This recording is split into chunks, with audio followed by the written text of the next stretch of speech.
right, welcome. Today is Monday, December the 16th. We're 9 days out from Christmas. I'm Max Dadlift, and today we are squatting. So it's week 2 of our peak phase. It's just going to be 3 heavy singles at 350 is what we're working up to today. And of course, last set, as always, is going to be as many as possible. Shooting for 5 or 6 on that. And then after squats, we've got front squats and pause deadlifts. So should be a pretty quick one. It's heavy, so there's less volume. But without further ado, let's get into it. Let me make sure that's in frame, and we're looking okay. Cool. So I'm lifting early, and squats are probably the most difficult for me to do early. It just takes my hips a while to warm up. So we're going to see how these feel.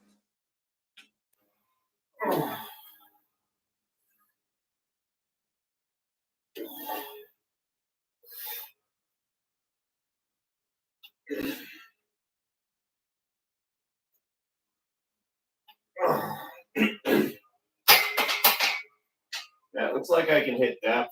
At least it feels like it. I'm sure you guys can't hear it from where you are, but my hips and knees are popping with every rep right now.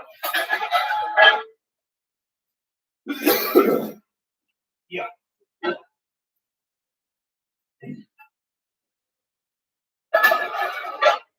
What other updates? Being in public for the graduation over the weekend has put me in stadiums and theaters with 1,000+ other people. So I'm fighting off a little bit of a head cold as a result of just being out of my hermetically sealed bubble.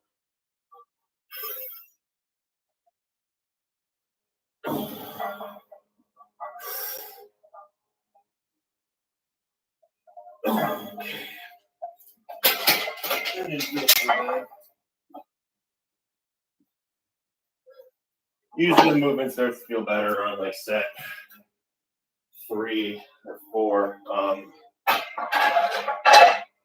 Like I used to do 5 by 5, and I think it was always about the mid set before I was feeling good hitting the bottom range of movement.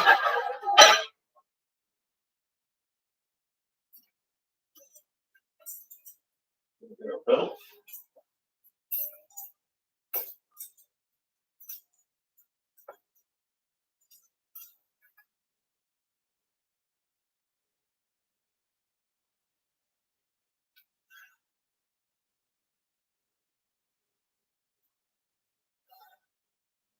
Starting to suspect I might be getting fatter with how difficult it's being to get my belt tightened up.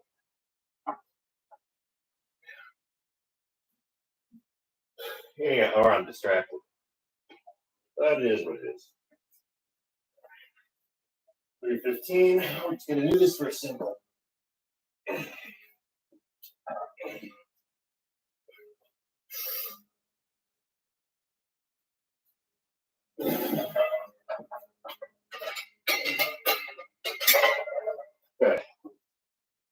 So part of my warm up today, what I'm going to do is I'm going to put 405 on the bar, and I'm just going to walk it out and stand with it for 15, 20 seconds. And the point of that is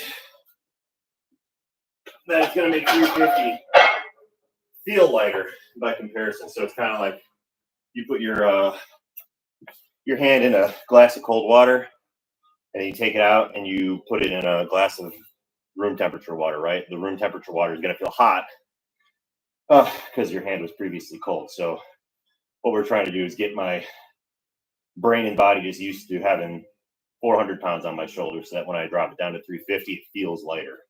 It's just kind of a psychological thing, but it should help, especially given the fact that, my joints are still waking up.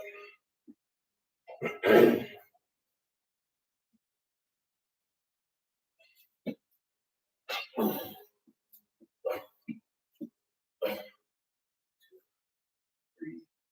4, 5, 6, 7, 8, 9, 10.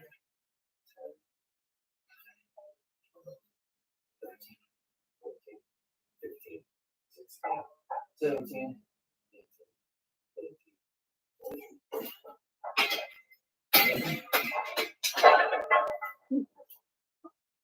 It's funny. 405 feels like kid weight off the floor, like I'm deadlifting it. I don't even really think much about it. But you take that same barbell and put it on your shoulders. Probably just a sign that I need to work on my upper back strength. All right, so slap on 10, 335.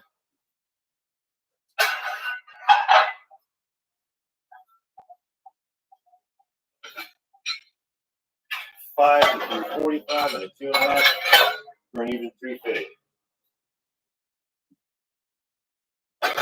Got 250.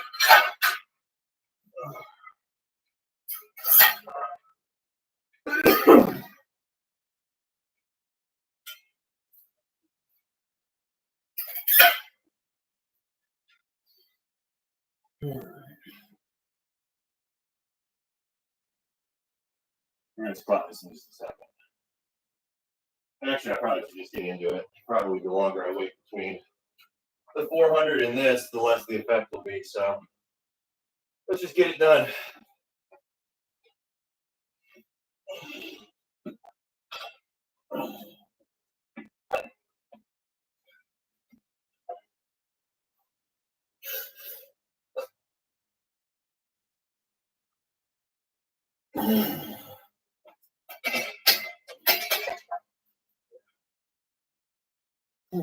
So probably one of the biggest things with my squat, I'm not sure how to address it really. It's difficult for me from the waist up.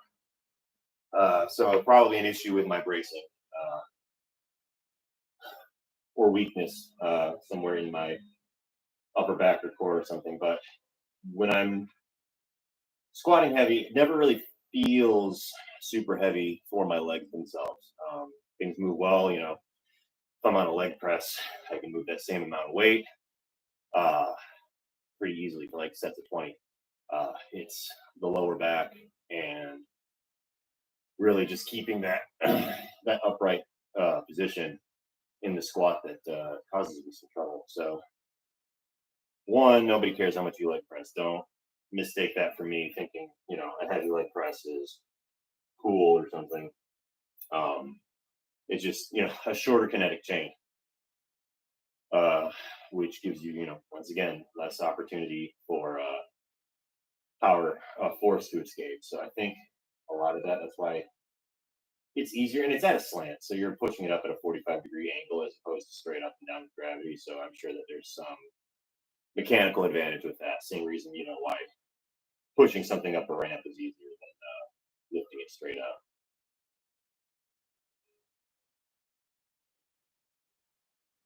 Because if you get one of those leg presses where the weight is directly above you, it gets harder again. So maybe there's something to that. Probably something to that. I'm not an engineer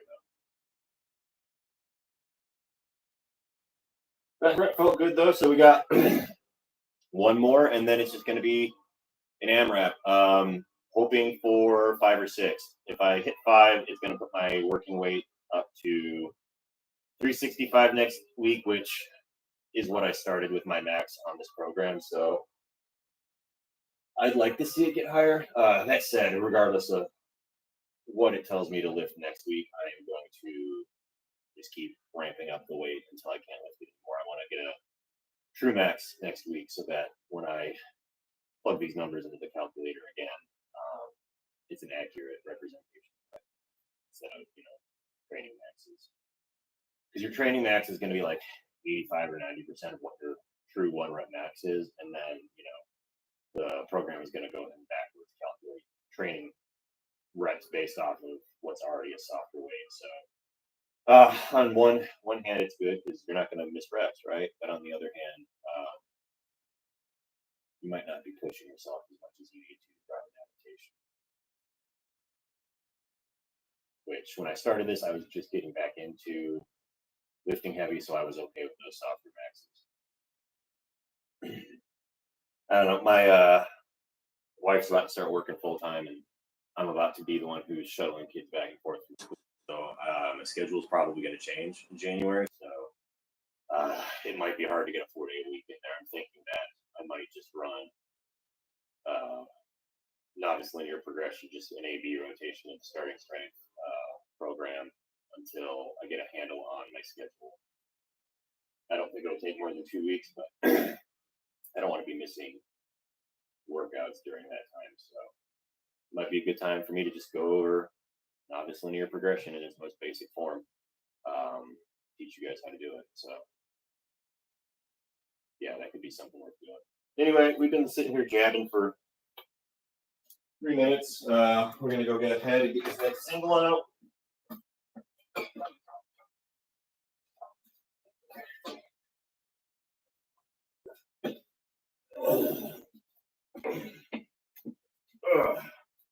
Speaking of starting strength, don't tell Rip I'm doing singles.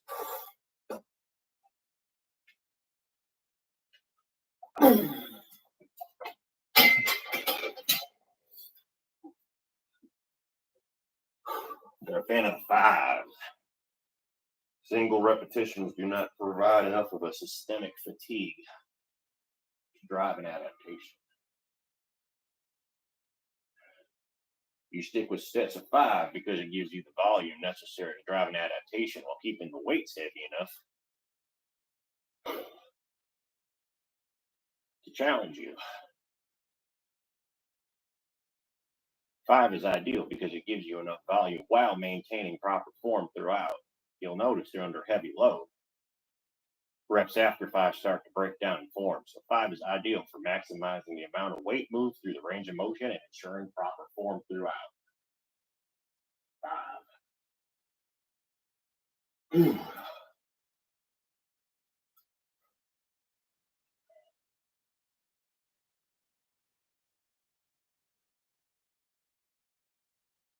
What else?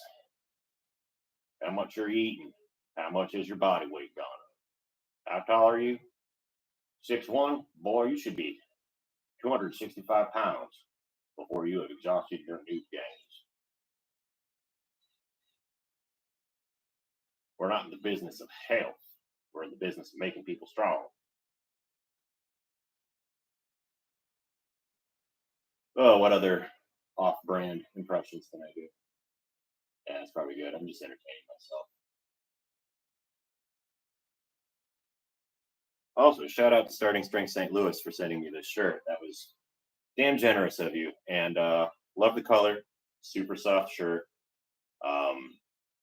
I think I've been wearing this and the 1,000 Pound Club shirt just all on alternating days since I got them last week, Thursday. So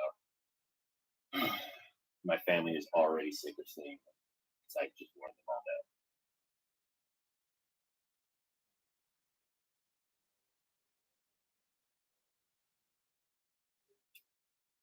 8:57, so we've got to get cooking a little bit here.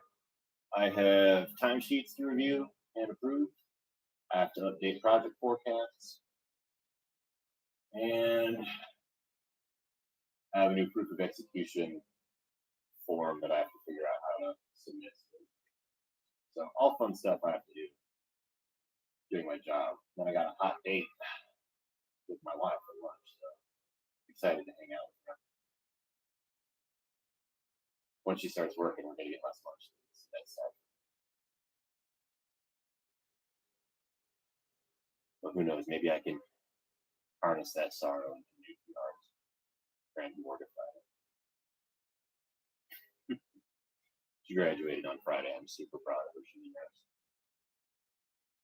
And yes, I have said hello, nurse, for 1,000 times in passing since then. So I've been having a kick out of it. She's a good sport. All right. Let's do this. I said I want to shoot for 5 or 6. If I only get 3, don't laugh at me. I'm old and infirm.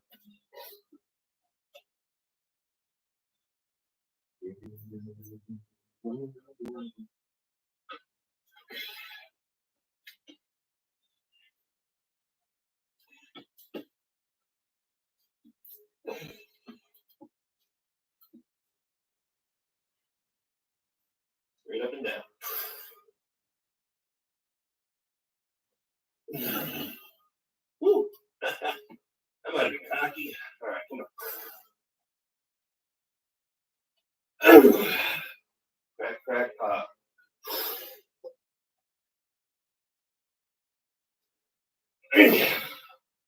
Weight came back a bit on that one. You really want to try to avoid these grindy reps because they burn a lot of energy.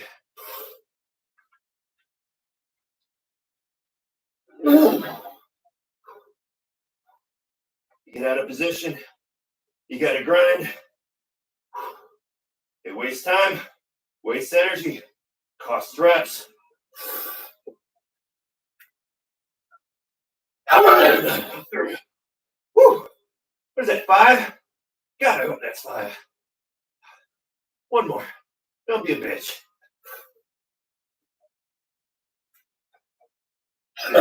Drive.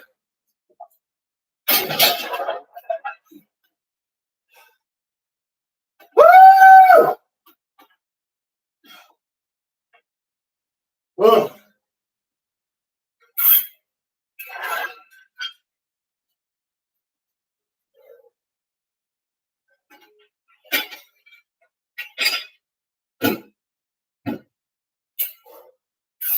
Gonna have to watch the repeat on that one. But I think that was 6. 5 or 6.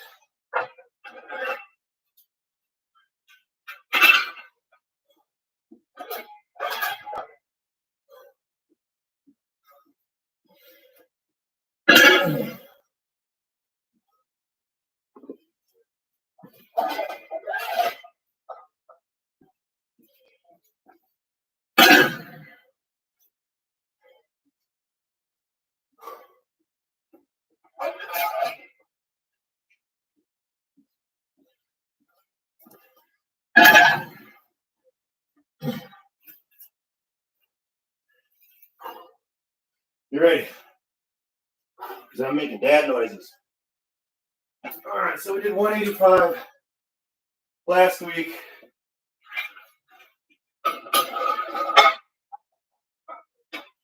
So I think I was bumping up to 195 today.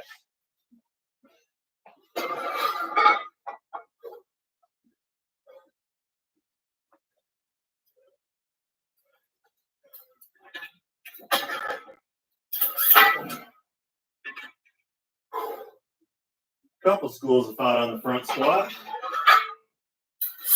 One thing I don't really know that you can deny is that it works the quads.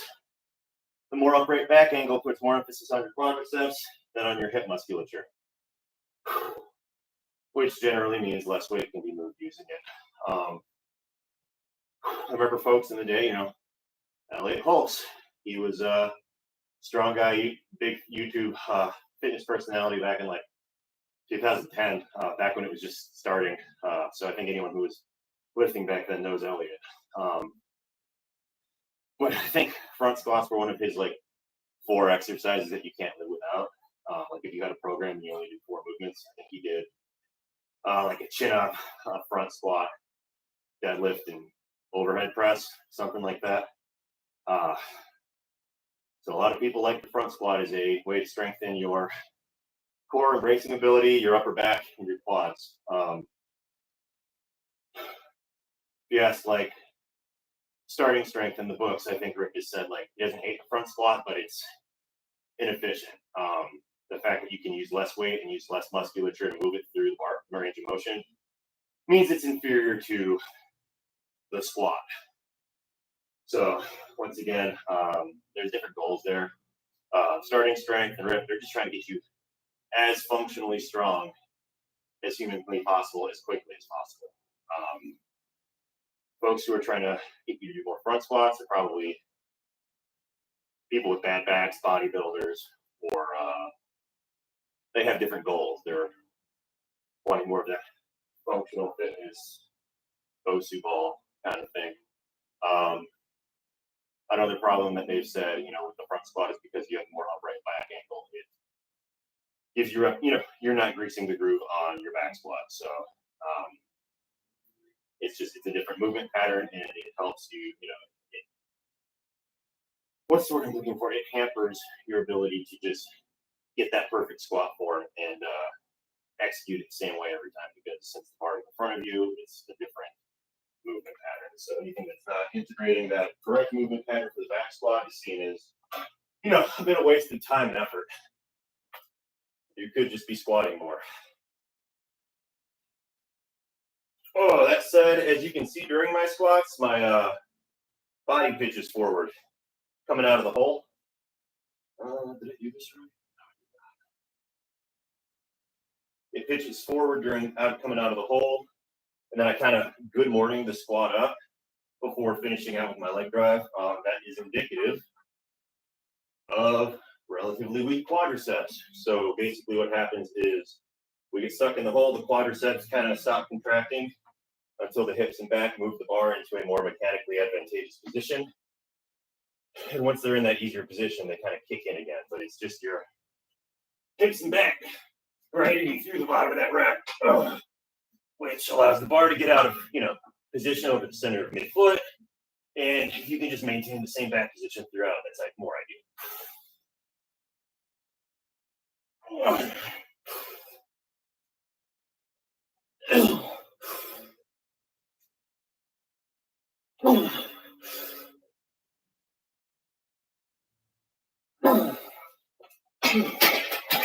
That's exactly where the front squat comes in. Because if you pitch forward in that one, you just dump the bar. So I'm focusing on trying to maintain back angle and keeping leg drive throughout. Hoping that helps get my squat back up.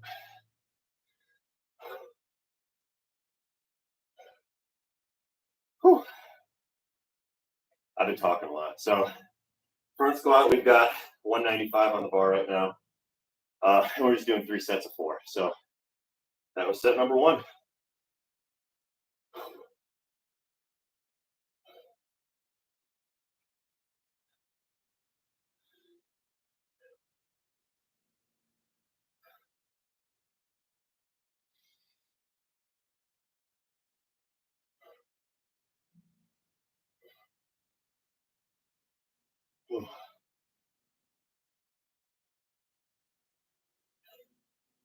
I was on Reddit. Somebody asked one of the weightlifting communities, "How long does it take to look like I lift? I've been lifting for 5 or 6 months, and I still don't look like I lift. How long does it take?" And I laughed. I've been doing this for 20 years, and I still don't look like I lift. And the comment on it was that then you're doing something wrong from the kid who has 5 months of experience. And I just thought, oh, you'll learn, buddy. When you're old, you'll get it. And then I laughed. I've been laughing.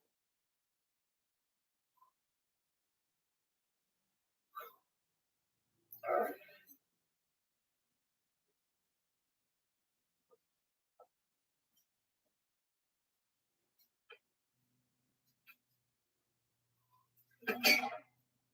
Oh, come on.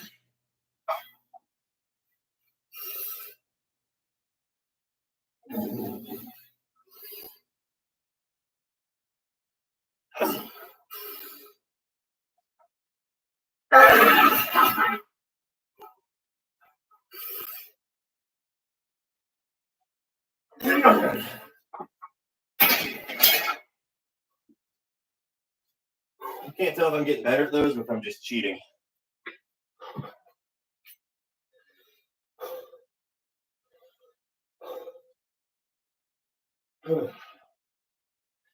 So after this next set, we are going into pause deadlifts. For 3 sets of 4. I did 405 last week. I think I'm just going to stick with 405 because my heavy singles are going to be 530 or 535 pounds this week. So I want to save my work capacity for that.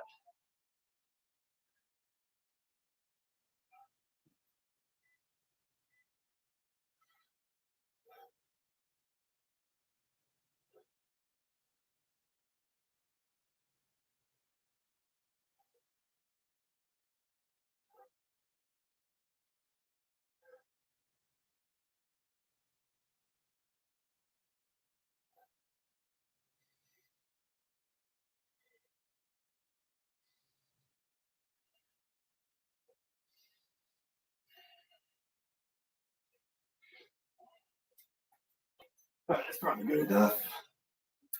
Almost got these last 4.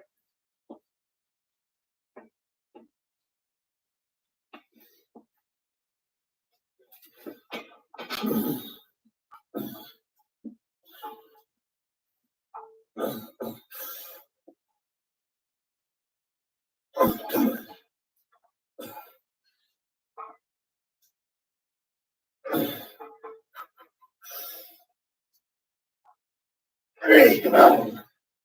Last rep.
So, fun thing about living in Texas is it's been 40 degrees in the garage for the past week, and today it's 70 degrees and humid. So you never know what you're gonna get.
Tired.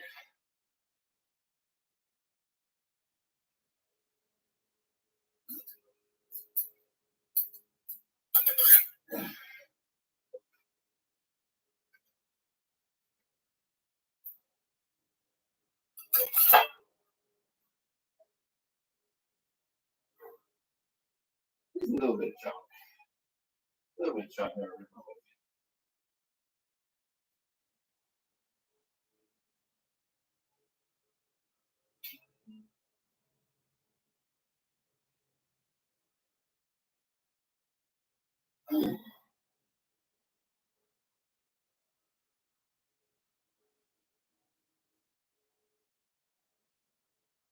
All right, so we're just gonna come up, hang out in sticking point for a second, and then finish the lift. 3 by 4.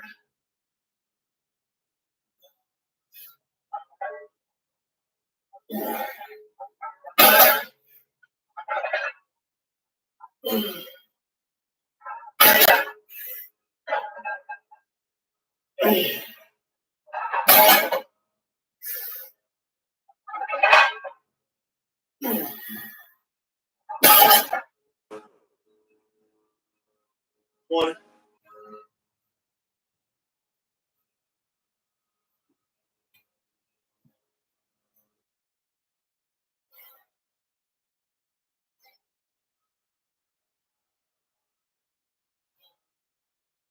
I think I'm setting up a little too far forward this morning. As soon as I break from the floor, the bar swings forward. So then I have to quit. Pull it back against my shin. So probably just set up too close. Or I wasn't getting tightness in my lats. Probably more likely that I just was not tight in my lats. So we'll focus on starting with the bar about an inch in front of the shins, making sure that we go into it with tight lats. Pull the slack out of the bar.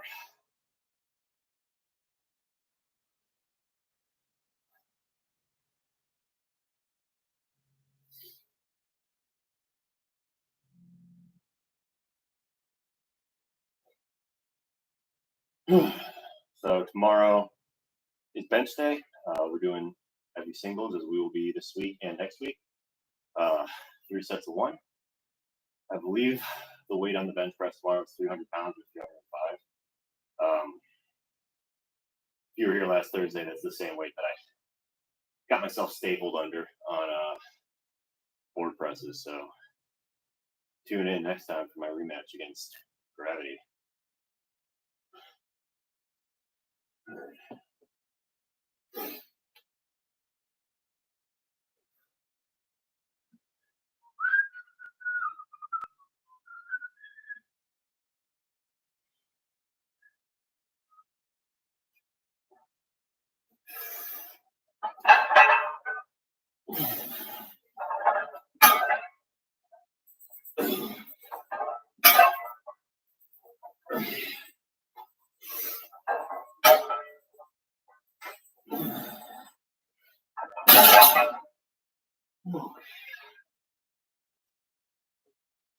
I felt a little better. Touch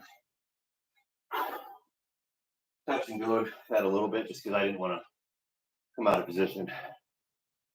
So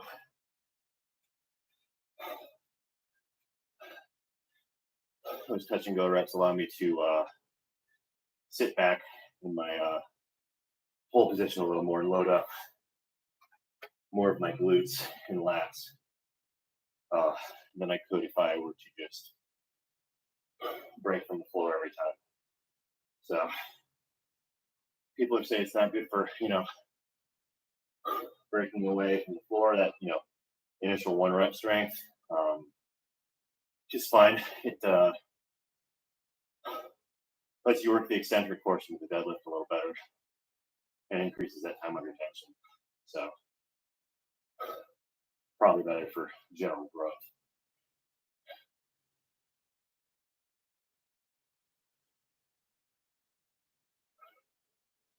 And I think they're harder cardiovascularly. If you reset between each pull on the deadlift, like it's harder to clean for, yes, but you get to rest between reps. If you touch and go like that, if you want to rest, it's got to be in the top position. It's a little harder to rest, holding 400 pounds in your hands than it is to do it down on the floor like that. So, a couple schools of thought. People will tell you it's dangerous. There's inherent degree of risk of things when you do driving is dangerous. As long as you're not losing your brace and you're not slamming the weight off the floor, try to bounce it. It's fine. You just kind of breathe at the top of motion and maintain your brace throughout.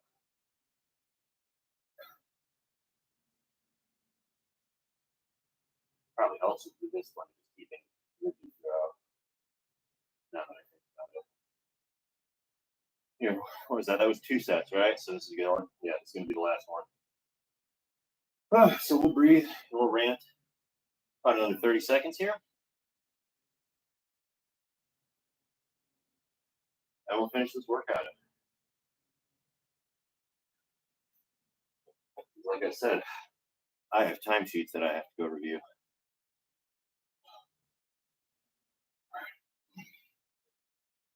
It's all right. As long as it's done by noon. That's what time management looks like.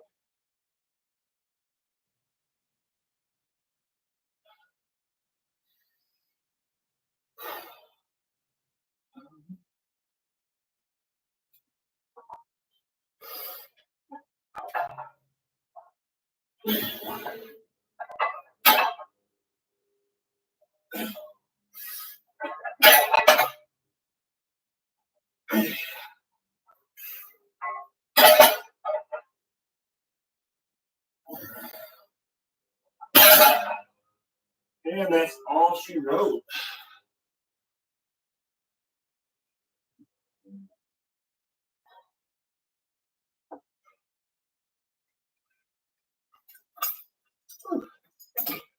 All right. Here. So that was Monday. We only have 1 week left after this in the Bull Mastiff program. Culmination of 18 weeks of work coming up. So probably once I've run through it and given myself a couple days to reflect on the progress or process, I will make a video or something reviewing it. But just as of the making of this, I'm a big fan so far. Anyway, thanks for joining me. Hopefully those squats weren't too ugly, and we'll see you tomorrow.